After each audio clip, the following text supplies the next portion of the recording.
families needed them, but it was good to have fun. Walk and walk. Partners are right.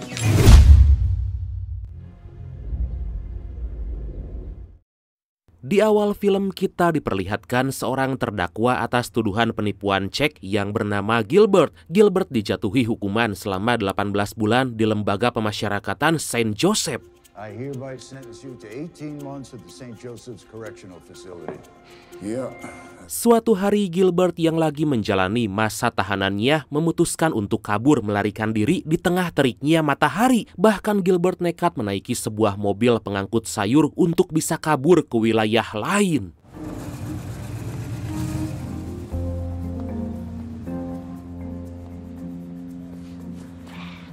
Dan inilah Bandit.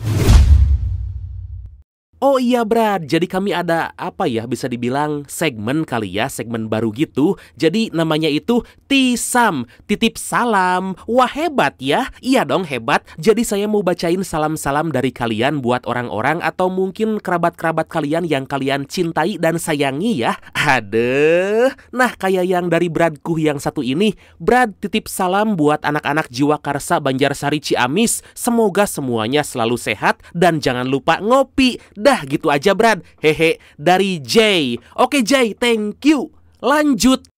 Singkat cerita, di wilayah Ottawa, Gilbert yang luntang-lantung tanpa arah dan tujuan memutuskan untuk berjalan-jalan sejenak sembari mencari pekerjaan. Hingga Gilbert pun bertemu dengan seorang tukang es krim yang mau menerimanya bekerja. Tapi sebelum Gilbert diterima bekerja, si tukang es krim pun meminta Gilbert menunjukkan kartu identitasnya. Just fill this out and I'll need some form of ID. I left my ID in the car. I'll be right back.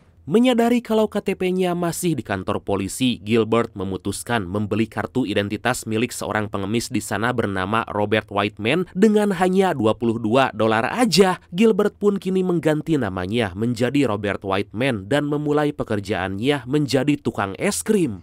I love the vests. Oh, Canada. Mr. Robert Whiteman. Karena Robert gak punya tempat tinggal, dia lebih memilih untuk menginap gratis di losmen yang disediakan salah satu gereja di sana. Dengan berpura-pura sebagai musafir yang lagi mencari pekerjaan di wilayah itu, Robert alias Gilbert pun akhirnya diterima si pengelola losmen bernama Andrea. I have some work lined up back home, but I got some temp. Bad things happen to good people. Here, any available bed in that room?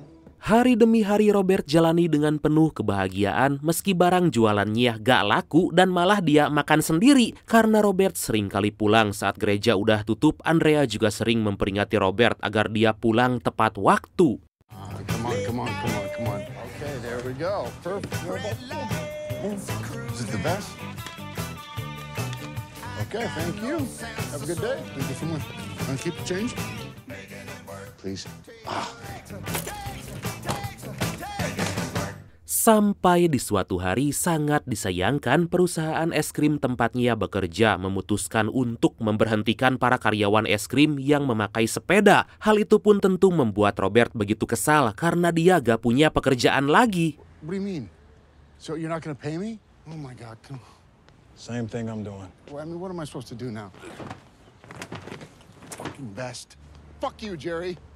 Untuk menenangkan dirinya, Robert pergi ke sebuah bar yang dikelola oleh seorang ketua mafia bernama Tommy yang kerap kali meminjamkan uang dengan bunga yang sangat tinggi. Di sanalah Robert yang gak sengaja mendengar percakapan Tommy bersama anak buahnya yang bernama Dave kalau beberapa kelompok mereka tertangkap oleh polisi karena tindakan aksi pencurian dan pencucian uang. Kill him with success, bury him with a smile if that doesn't work. Roddy says he's got cops, landlords, bill collectors knocking down his door. Tommy yang udah mempersiapkan dan mengira semua itu akan terjadi berkata kalau dirinya gak akan tertangkap sebab bermain bersih. Dan benar aja, gak lama dari itu muncul kepala polisi yang bernama Hoffman menghampiri mereka. Hoffman yang belum mendapat bukti kuat untuk menangkap Tommy hanya datang memberinya peringatan. Need your money? Get me an asteroids in here, will you? Looks like a loser. Singkat cerita, Robert menghampiri Andrea yang akan pulang ke kediamannya hanya untuk mengajak wanita itu makan malam bersama. Dari sudut pandang mereka berdua masing-masing, tampaknya Andrea dan Robert saling menyukai satu sama lain. Sejak saat itu, mereka berdua menjalin suatu hubungan dan hidup bersama. Beberapa waktu kemudian Robert yang belum punya pekerjaan tampak kebingungan karena dia telah lama numpang di rumah Andrea dan selalu dibiayai wanita itu. Wah, mau kondo nih ya. Sampai di suatu malam Robert meminta izin pada Andrea kalau dia akan keluar kota selama beberapa hari. Going to work or are you just running away? Just for a little bit until I can make this all work. I swear to God. Okay. Vancouver merupakan sebuah wilayah yang dituju oleh Robert alias Gilbert ini mencari pekerjaan agar dia bisa membantu perekonomian Andrea. Sayangnya meski Robert telah mencoba untuk melamar ke beberapa toko dan kantor, dia gak kunjung diterima karena keahliannya yang terbatas. Seriously? I don't know what you want me to tell you. Here for the dishwashing. That doesn't even pay minimum wage. Di pinggir jalan, Robert yang lagi menenangkan diri gak sengaja melihat mobil pengangkut uang yang terparkir tepat di hadapannya. Di sanalah Robert tiba-tiba membayangkan bagaimana jika dia melakukan aksi perampokan.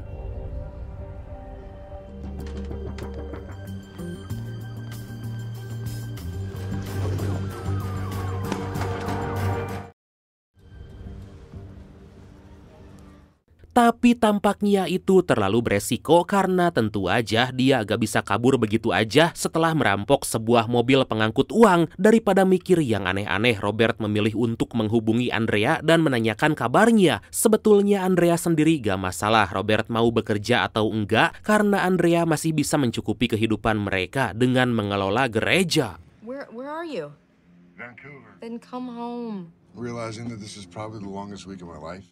Di tengah percakapan itu, Robert dibuat kaget saat tahu kalau Andrea telah hamil anak darinya yang membuat pria itu sangat kegirangan. Sampai-sampai setelah telepon itu tertutup, Robert memberitahukan pada orang lain kalau dia akan memiliki anak. I'm gonna be a dad. I'm gonna be a dad. Setelah mobil pengangkut uang itu pergi, Robert memutuskan memasuki bank itu dan mencoba memeriksa keadaan di sana. Tampaknya gak ada penjagaan sama sekali dan hanya ada 2 kamera pengawas di bank itu.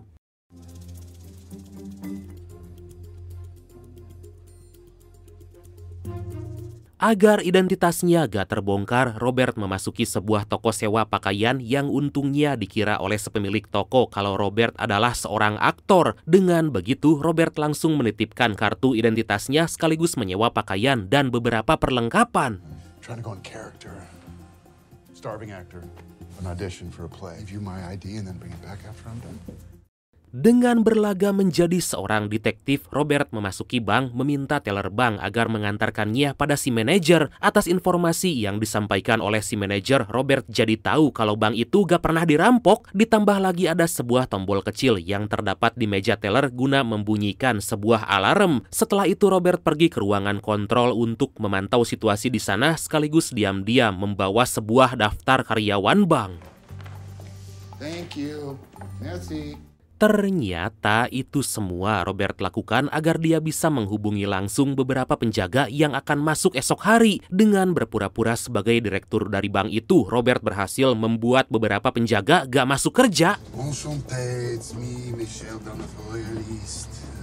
Spoke with the boss and he said, très bien, blah. Motherfucker did say that he would be making it up in the... Keesokan harinya, hanya dengan mengikuti sebuah kelas rias di toko sewa pakaian, Robert jadi tahu bagaimana membuat hidung palsu dan memakainya. Hanya dengan informasi itu, Robert yang belum pernah melakukan aksi perampokan sama sekali, nekat memutuskan untuk memulai aksi perampokan pertamanya.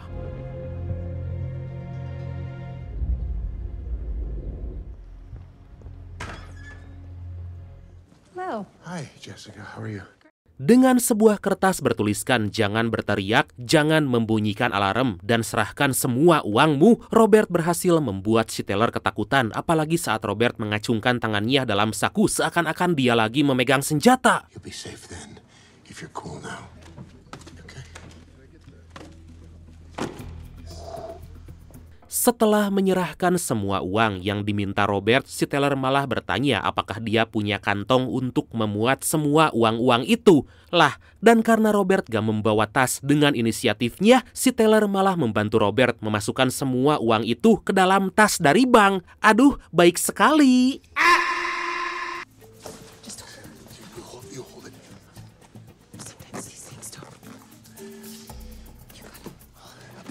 You did great. Thank you. Setibanya Robert di suatu tempat, dia memeriksa semua hasil rampokannya di toilet dan betapa terkejutnya Robert karena dia berhasil merampok uang yang sangat banyak hanya dengan beberapa menit aja. Kemudian agar identitasnya gak diketahui, Robert langsung membeli sebuah jas mewah dan pergi dari sana. Hey, what do you think? Pretty good, right? Saat memasuki bandara, Robert yang melihat kalau ada pengecekan barang bawaan minta izin untuk ke toilet sejenak merapikan semua uang yang dia bawa. Terlihat dari mulai kaos kaki, baju, hingga celana dalam, Robert selipkan uang di dalamnya.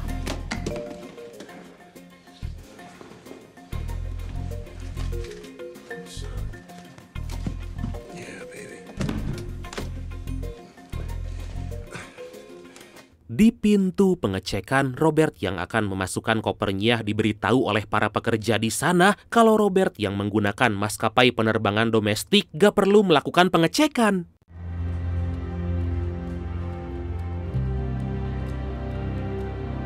Di perjalanan, Robert ditawari oleh seorang pramugari tentang pendaftaran kartu Aeroplan yang membuat Robert tertarik karena itu semua mencakup sebuah kartu kredit dan pesawat pribadi bagi mereka yang sering menggunakan pesawat. Who could say no to that? Setibanya di bandara, Robert disambut hangat oleh Andrea yang langsung memeluknya dan mengajaknya untuk pulang. Sedangkan di waktu yang sama, Hoffman yang lagi menyelidiki kasus para anak buah Tommy dihampiri oleh seorang polisi bernama Vanier yang tampaknya akan menjadi partner baru Hoffman. Most in the entire world. Delivering the numbers, getting more pink slips now than conviction. Beberapa waktu kemudian, Hoffman dan Vanier menghadap atasan mereka untuk membicarakan kalau Tommy diam-diam merupakan seorang penadah barang curian. Tapi karena kurangnya bukti yang mereka berikan, atasan mereka yang bernama McGuinn Lee memerintahkan Hoffman dan Vanier menyelidiki kelompok Tommy lebih dalam lagi. If I pass this on. This is a nice neighborhood, right?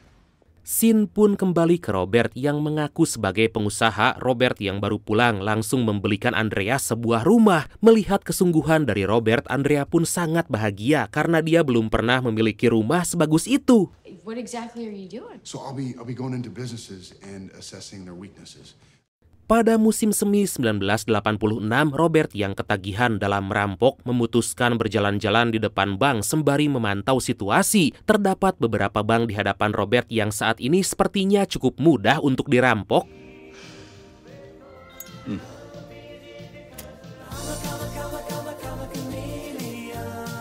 Malam harinya, terlihat Tommy lagi menganiaya seorang pria karena gak kunjung membayar hutang dan malah berniat untuk kabur. Gak lama dari itu, Robert tiba-tiba muncul dan menghampiri Tommy seakan mereka udah kenal dekat. Karena sikap Robert itulah Dave yang agak sensitif berniat untuk menghajar Robert. Tapi di sini Tommy lebih memilih mendengarkan perkataan Robert terlebih dulu.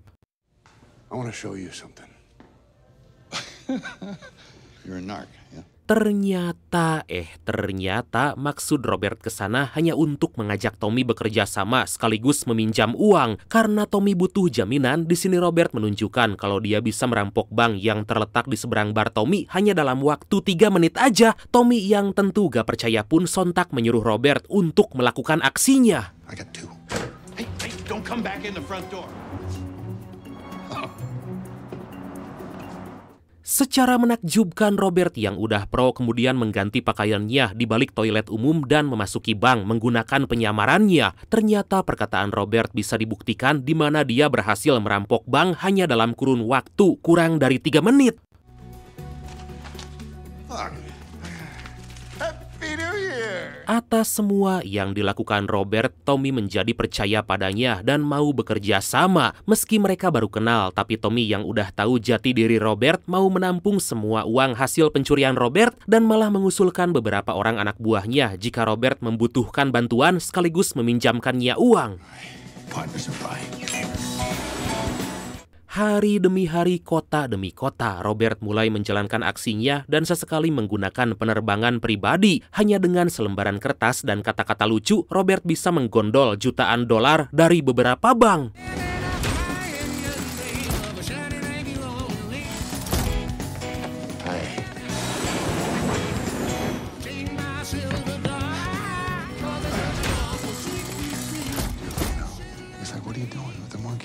Dari mulai menjadi seorang penyanyi, kakek tua, hingga apapun itu, Robert melakukan penyamaran dengan mulus dan selalu menghampiri Tommy setelah menjalankan aksi. Robert juga suka menyimpan uangnya untuk ditabungkan dan dibelikan sebuah mobil mewah bagi kekasihnya. Wanna take it for a spin? You like it? I love it. I didn't always need them, but it was good to have them. Très bien, merci beaucoup.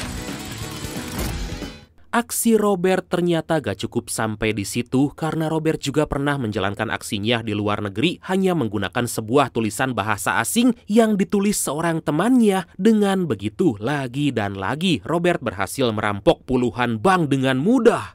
Come on, another drop. Thank you, Mrs. Claus. Walk and walk.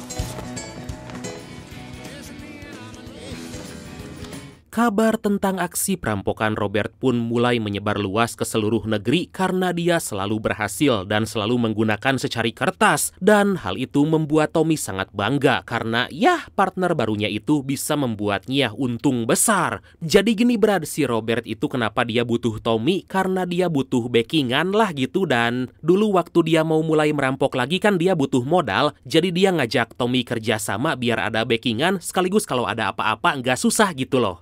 Two sides to everything, Tommy. On one side you got the house. Saat mereka lagi asik ngobrol, Dave yang merasa diacuhkan mengambil semua uang pemberian Robert dengan mimik wajah yang datar. Tommy yang gak mau Robert berpikiran aneh-aneh pun mencoba untuk menenangkan pria itu. Setelah Robert tenang, Tommy mengusulkan pada Robert untuk merampok sebuah toko perhiasan. Dengan begitu, Robert bisa mendapat untung 2 kali lipat. Belum lagi, Tommy siap menampung semua barang hasil rampokan Robert. That's when you make a mill off just one job. Di tengah percakapan mereka muncul anak Tommy yang membuat Robert baru tahu kalau Tommy punya seorang anak perempuan. Sementara di sisi lain Hoffman dan Vanier yang belum mendapat informasi tambahan dari kelompok Tommy malah dibuat tambah pusing akibat ulah perampok bank yang berhasil merampok lebih dari 40 bank. Untuk mempermudah penyelidikan, Hoffman dan Vanier membuka sebuah proyek yang dinamakan Proyek Cafe, tempat di mana mereka bisa melakukan pengintaian. Dengan begitu, mereka berdua bisa mengintai kelompok Tommy tanpa diketahui atau dicurigai oleh mereka. Your families no longer matter. The fact is, Project Cafe claiming half the clientele being on his payroll makes that place fingerprint. Tommy, Dave, dan Billy Bishop, salah satu anak buah Tommy yang doyan memakai narkoboy, telah berhasil kelompok Hoffman identifikasi. Tapi 2 orang lagi yang memakai topi dan jas mewah yang sering datang ke bar Tommy belum mereka ketahui. Karena hal itu, Hoffman berniat untuk memantau mengawasi bar Tommy selama 24 jam penuh. Billy Bishop, junkie all around shitheel. We know Tommy, Diamond Dave. What do we have on that? Prostitute that goes in and out of that place. Scene pun berpindah ke Robert yang baru pulang dan dikagetkan oleh Andrea yang berhasil menemukan uang simpanan Robert yang jumlahnya sangat besar. Andrea yang gak percaya kalau Robert hanyalah seorang pebisnis atau pengusaha biasa langsung bertanya apa sebenarnya pekerjaan dari Robert karena Andrea pernah menghubungi nomor kantor yang diberikan Robert yang ternyata adalah nomor palsu. Yeah, what about your business card? Security analysts don't make this kind of cash, Robert. Are you killing people? Look. Are you selling drugs? Robert yang terus didesak akhirnya jujur kalau dia adalah seorang perampok bank dan semua itu Robert lakukan karena dia ingin membahagiakan Andrea dan juga bertanggung jawab atas kelahiran anak mereka yang sebentar lagi. Dalam perbincangan itu, Robert hanya mengaku kalau dirinya telah merampok 30 bank lebih.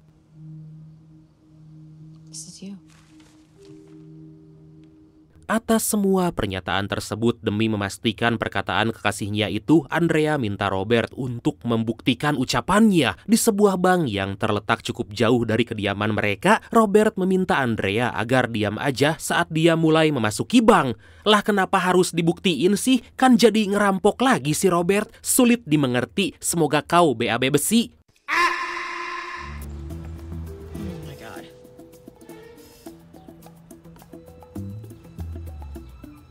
Secara gak diduga, hanya dengan mengawasi bank beberapa hari aja, Robert berhasil mengelabui salah seorang penjaga di sana dan memasuki bank dengan mudah. Dengan beberapa perlengkapan yang dia bawa, Robert berhasil membuat kondisi dalam bangunan bank dipenuhi dengan asap. Dan hal itu mengakibatkan orang-orang di sana sekaligus pihak bank kocar-kacir dan menghubungi pemadam kebakaran.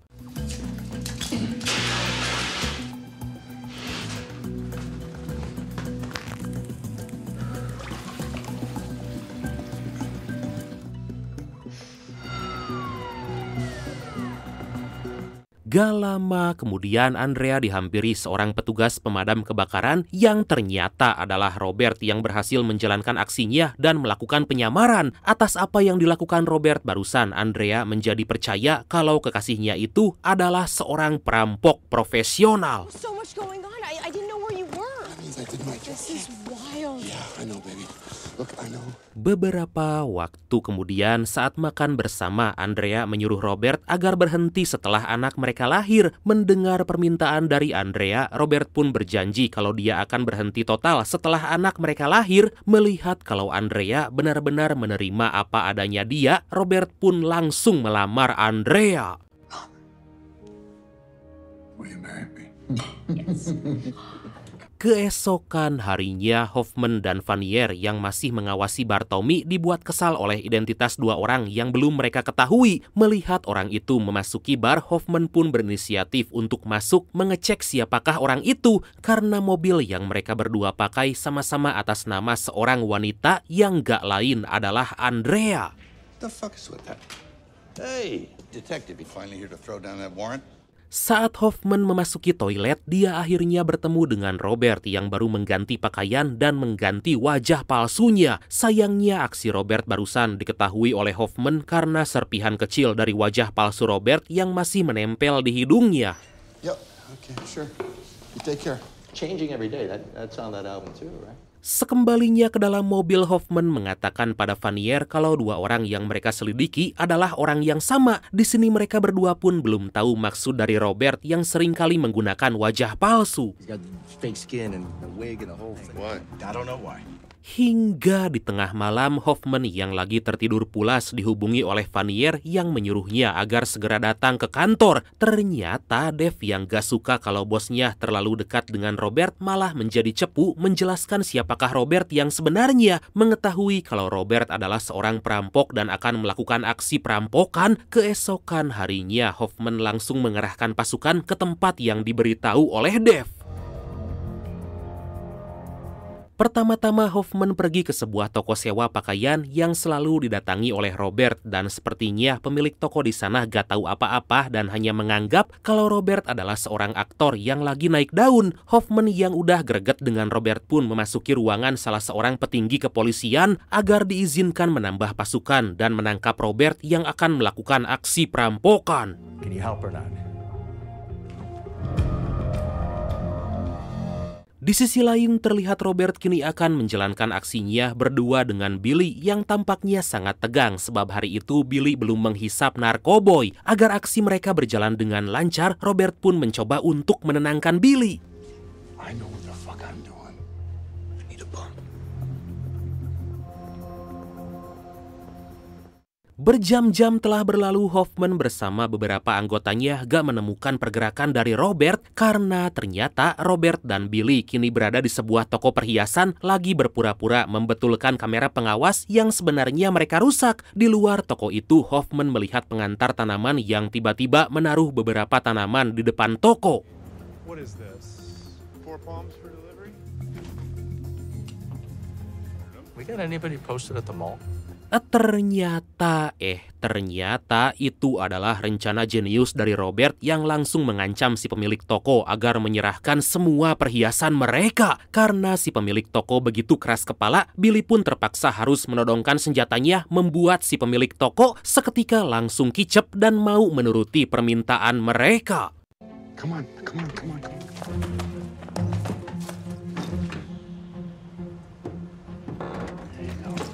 All of it. Merasa ada hal yang gak beres, Hoffman pun bergegas menghampiri toko itu berniat untuk mengecek keadaan di sana. Beruntung Hoffman keburu diketahui oleh Billy yang segera menyuruh Robert untuk kabur hingga kemudian...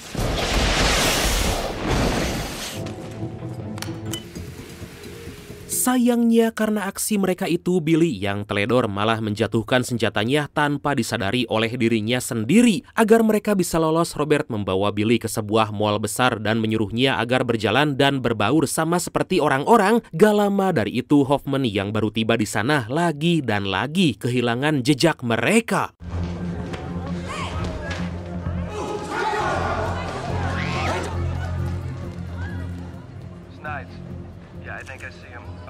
Karena banyaknya orang yang berpakaian sama persis seperti Billy dan Robert, Hoffman berinisiatif untuk menekan tombol peringatan kebakaran. Pada kesempatan itulah Hoffman menyuruh semua anak buahnya mencari 2 orang yang tampak mencurigakan. Melihat kalau Billy dan Robert berada gak jauh darinya saat ini, Hoffman langsung berusaha mengejar kedua pria itu hingga di sebuah ruangan. Karena Billy yang baru ngeh kalau senjatanya ketinggalan, terpaksa harus berusaha membuka sebuah pintu dengan menggunakan peralatan yang dia bawa. Di tengah aksinya itu, Hoffman yang memergoki mereka meminta Robert agar menyerah. Tapi ternyata...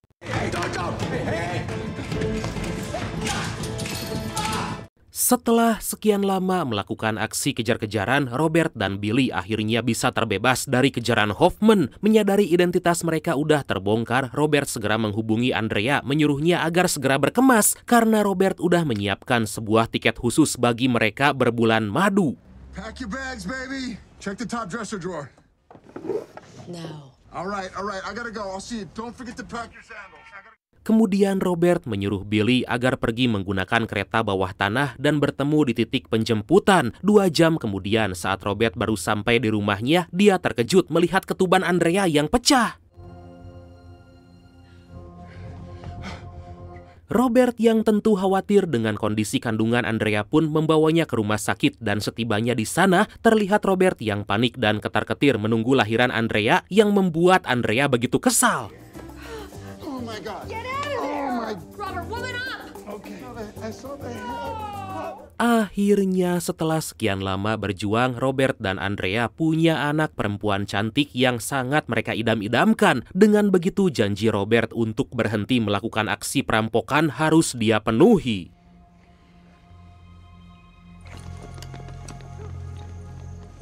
Di sisi lain, pihak kepolisian yang mendapat informasi tentang Robert langsung pergi menggeledah rumahnya. Tapi sayangnya Robert udah terlebih dulu membereskan semua barang-barangnya pergi dari tempat itu. While Tommy was fencing 1.2 million in stolen jewels. Beberapa waktu kemudian terlihat Robert membelikan sebuah rumah baru untuk Andrea dan putri kecilnya di luar kota. Di sana Andrea bertanya kenapa mereka gak berlibur aja keluar kota menghabiskan waktu bersama seperti yang Robert janjikan. Mendengar pertanyaan tersebut, Robert mengatakan kalau untuk sementara waktu dia hanya ingin istirahat terlebih dulu di wilayah itu. Welcome home.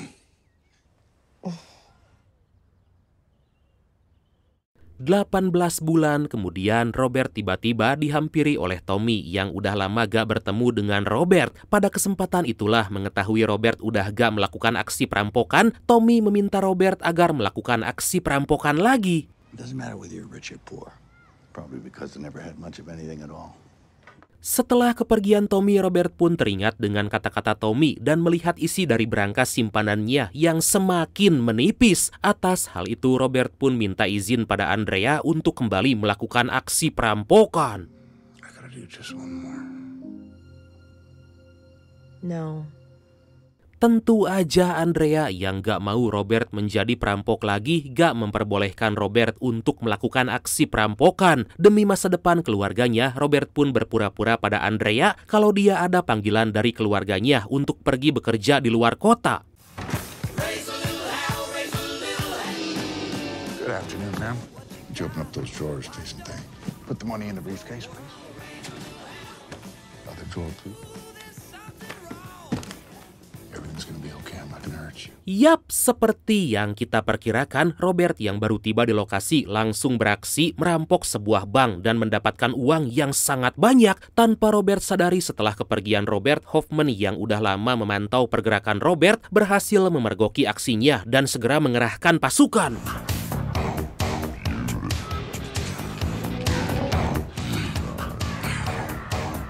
No matter what you do not let him fly, okay? Do not let him fly.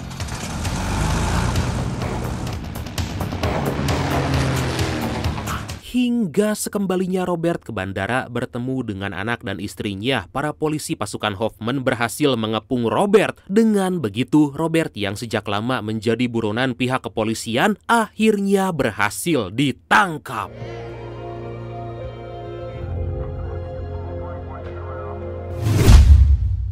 That's my wife!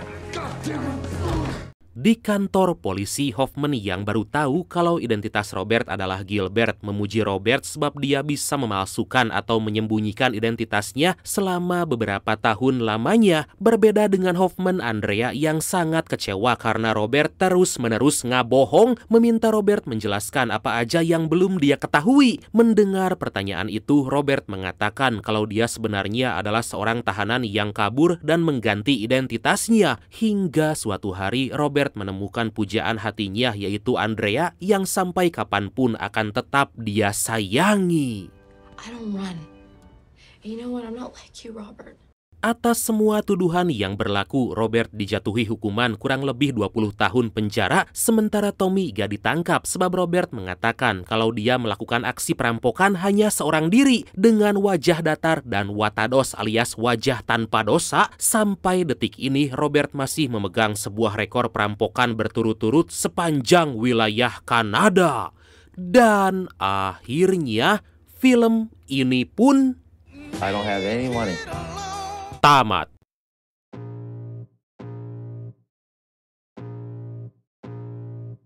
Oke, ada sebuah fakta yang sangat menarik, Brad, karena film Bandit yang rilis di tahun 2022 ini ternyata diangkat berdasarkan kisah nyata Gilbert Galvan Jr. Dia dikenal atau dijuluki sebagai The Flying Bandit dan sampai sekarang dia memegang rekor perampokan beruntun terbanyak dalam sejarah Kanada.